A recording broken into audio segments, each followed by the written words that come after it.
a full-stack feature shipped, and for most of its life nobody could find it. This is humanitarian's AI. 23,000 job listings, correctly classified in the database and invisible to Google. Today we trace the whole delivery chain, from the first idempotent migration to the last metadata tag the crawler reads. You can engineer robust back-end logic, structure pristine data pipelines, and deploy flawless front-end code. But in modern web development, all of that infrastructure carries zero value if a search engine cannot index and present the final data to the user. We are going to trace the exact engineering lifecycle required to solve this delivery paradox, following a 5-tier visa classification system as it is deployed across a database of over 23,000 job listings. This split-pane comparison shows the two ends of the pipeline. On the left, raw database records contain accurate visa information but are invisible to the public. On the right, a highly ranked Google-rich snippet parses and displays that exact data. Connecting those two states requires a specific architectural journey. We start at the bottom, executing idempotent migrations on the database, and build upward through structured data generation, route handling, and programmatic front-end SEO infrastructure. Full-stack feature delivery operates as an unbroken chain. Generating data is only half the equation. The feature remains useless until you engineer its exposure. The first technical hurdle sits at the database level. Before the front end can display visa classifications, we must run a migration against a live production environment and apply new classification tags without causing downtime. Safe, repeatable execution requires idempotency. By constructing every SQL statement with an if-not-exists clause, the pipeline ensures that if a network interruption forces the migration to run twice, it will not overwrite or corrupt the live tables. Once the schema is updated, the system faces a scale constraint. There are 23,000 existing job records that need classification. Attempting to process these row by row would tie up server resources and bottleneck the database with excessive write locks. This diagram illustrates the batching solution. Instead of thousands of individual transactions, the pipeline collects job ID in controlled batches of 1,000, specifically targeting rows where the classification column is null, ensuring computing power is spent only on unprocessed records. But that initial backfill leaves an edge case. Thousands of job descriptions contain no explicit mention of visa sponsorship, leaving them classified as no data.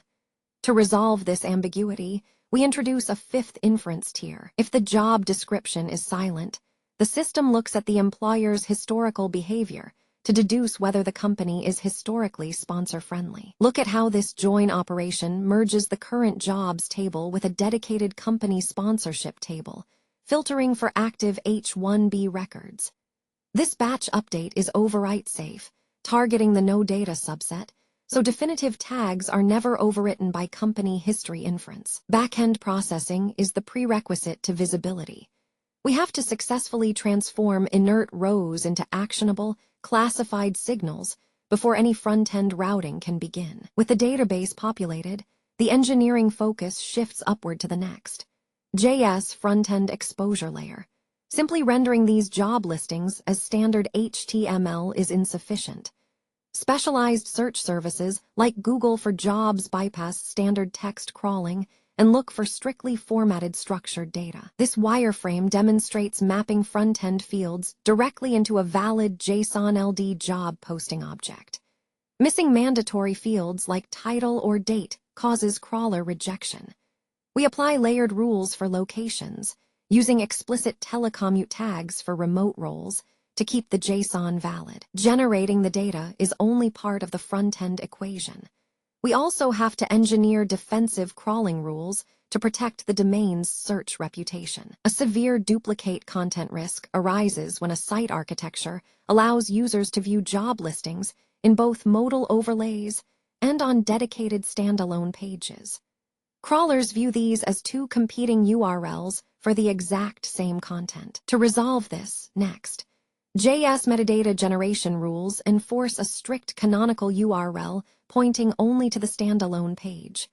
Furthermore, Expired job listings are tagged with explicit no-index directives. By integrating structured data defensively, we ensure search engines only consume and reward the most accurate live information available on the server. Even with perfect metadata, there is a mathematical limit to discoverability. Relying on a crawler to naturally follow standard links to discover 23,000 isolated job pages will result in gaps in the index. To guarantee discovery, we build dynamic route handlers in Next.js. These route handlers generate the required application XML response in real time, executing logic on the server to present fresh data to the crawler. This sitemap tree navigates Google's 50,000 URL limit per file. A root index directs crawlers to distinct subsitemaps for jobs, companies, and static pages. Approaching the threshold, a sharding mechanism automatically splits the job sitemap into multiple sequential XML files. This architecture manages a finite resource known as the crawl budget. Search engines will only spend a specific amount of computing time on a single domain before moving on. To maximize that budget, the sitemap's underlying SQL query must align directly with the front-end indexing rules. By adding a strict filter to the database query, the sitemap ensures it only returns currently active job listings. Feeding dead or expired links to Googlebot carries a technical penalty. It forces the crawler to waste its allotted budget on blank pages, which degrades the domain's authority and slows the indexing of fresh content. For large applications, the sitemap operates as an optimized database query designed to manage the crawl algorithm's attention. With the individual listings indexed, the strategy shifts toward programmatic SEO, engineering pages to capture high-intent, long-tail search queries. A generic job board homepage cannot organically compete for highly specific user searches, such as H-1B jobs in Seattle or OPT-friendly developer roles. This generation matrix maps 30 U.S. tech hubs against 15 target engineering roles, outputting a footprint of hyper-specific URLs. This constants matrix feeds a single Next.js template, where the server programmatically spins out distinct static routes without manual page creation. By leveraging static parameter generation and incremental static regeneration, these pages build themselves at request time and then automatically fetch updated database counts in the background. But deploying hundreds of auto-generated pages introduces a risk. If Google determines the pages look identical, it applies an algorithmic penalty for templated duplicate content, burying the domain in search results. To ensure uniqueness, the template receives live database statistics alongside a tailored FAQ object. Passing city and role parameters generates distinct questions, answers, and a unique FAQ page JSON-LD payload into the page headers for every route. This targeted variation ensures no two programmatic pages are identical. It forces the search algorithm to treat each generated route as highly relevant, distinct content, making it eligible for rich snippets in search results. Successful programmatic SEO relies on engineering distinct, data-backed value into every automated render, validating the pages to the search engine. With the codebase fully deployed, we arrive at the final validation layer, Google Search Console. Shipping complex back-end logic and front-end schemas achieves the objective only if the end platform successfully ingests and validates the data. This initiates a final remediation loop. The system tracks coverage warnings, resolves missing recommended fields, and adjusts JSON-LD fallbacks to ensure every algorithmic flag clears. This completes the system's activation. Back-end SQL and front-end metadata are exposed to the web, responding directly to search queries through the live index. The measurable outcomes reflect the precision of the pipeline. The generated pages achieve top-tier Lighthouse SEO scores, and thousands of previously excluded URLs are pushed cleanly into the live search index. Successfully delivering a data-driven feature demands an unbroken engineering chain.